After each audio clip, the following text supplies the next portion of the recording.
Le premier prix Husseini de la tolérance a été donné à Nelson Mandela. Ça s'imposait.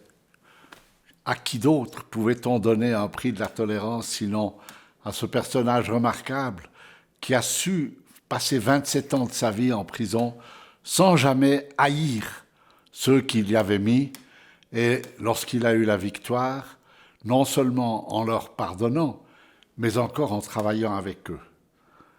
À la suite, on a donné le prix plutôt à des institutions, comme par exemple à Fès, au Festival des musiques mondiales de la religion, ou plutôt des musiques religieuses mondiales, qui illustrait parfaitement le fait que, alors qu'on se tue pour des guerres de religion, finalement, on peut chanter ensemble les hymnes de religions différentes.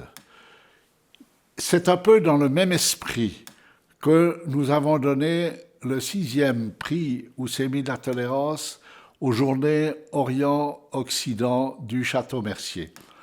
Parce qu'elles ont su mélanger à la fois la musique et la philosophie, le dialogue, pas seulement interreligieux, au-delà même des religions du livre, des religions abrahamiques, le dialogue qui mène à ce qu'on peut appeler la convivence. Parce que finalement, la tolérance, c'est un peu quelque chose qui regarde de haut en bas. Tandis que la convivence, ça, c'est l'art de vivre ensemble dans la paix.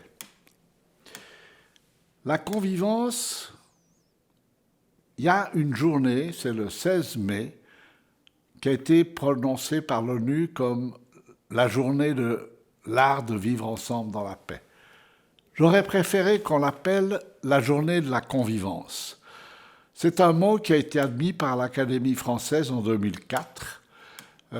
En espagnol, c'est convivencia, bien sûr. C'est l'art de vivre ensemble, mais dans la paix. En anglais, ça existe aussi. Sauf que ça s'écrit V-E-N-C-E et pas V-A-N-C-E. Cet art de vivre ensemble dans la paix est fondé essentiellement sur la connaissance et la compréhension de l'autre. Or, au fond de toute intolérance, vous avez l'ignorance.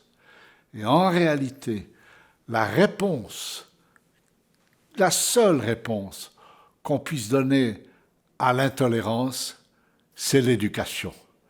L'éducation dans le sens de la formation de la personnalité. Non pas l'enseignement qui est la transmission du savoir, mais l'éducation, exducere, conduire hors de quoi? Hors de la dépendance. L'éducation est la clé pour non seulement la tolérance, mais encore la convivence.